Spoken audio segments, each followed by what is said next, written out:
As it happens, the story of Joshua in Jericho is the subject of an interesting experiment in child morality by the Israeli psychologist George Tamarin.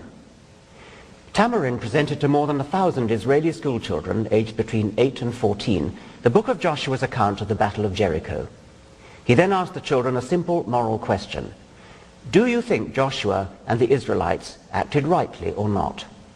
They had to choose between A, total approval, B, partial approval, and C, total disapproval. The results were polarized. 66% gave total approval and 26% total disapproval, with rather fewer, 8% in the middle with partial approval.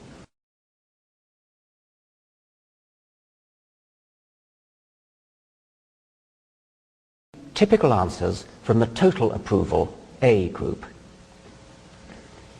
In my opinion, Joshua and the sons of Israel acted well, and here are the reasons. God promised them this land and gave them permission to conquer. If they would not have acted in this manner or killed anyone, then there would be the danger that the sons of Israel would have assimilated among the Goyim. In my opinion, Joshua was right when he did it. One reason being that God commanded him to exterminate the people so that the tribes of Israel will not be able to assimilate amongst them and learn their bad ways. Joshua did good because the people who inhabited the land were of a different religion. And when Joshua killed them, he wiped their religion from the earth. The justification for the genocidal massacre by Joshua is religious in every case. Even those in category C who gave total disapproval did so in some cases for backhanded religious reasons. One girl, for example, disapproved of Joshua's conquering Jericho because in order to do so, he had to enter it. I think it is bad since the Arabs are impure, and if one enters an impure land, one will also become impure and share their curse. Tamarin ran a fascinating control group in his experiment.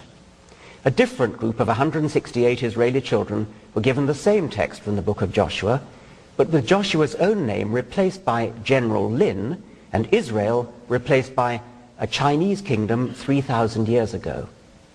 Now the experiment gave opposite results.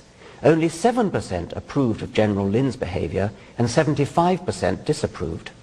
In other words, when their loyalty to Judaism was removed from the calculation, the majority of the children agreed with the moral judgments that most modern humans would share. Joshua's action was a deed of barbaric genocide. But it all looks different from a religious point of view, and the difference starts early in life. It was religion that made the difference between the children condemning genocide and condoning it. Do those people who hold up the Bible as an inspiration to moral rectitude have the slightest notion of what is actually written in it? The following offences merit the death penalty according to Leviticus 20. Cursing your parents, committing adultery, making love to your stepmother or your daughter-in-law, homosexuality, marrying a woman and her daughter, bestiality, and to add injury to insult, the unfortunate beast is to be killed too.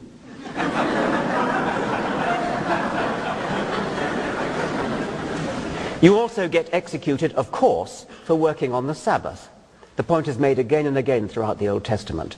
In Numbers 15, the children of Israel found a man in the wilderness gathering sticks on the forbidden day. They arrested him and then asked God what to do with him. As it turned out, God was in no mood for half measures that day.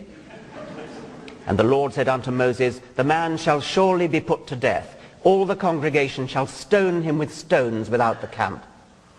And all the congregation brought him without the camp, and stoned him with stones, and he died.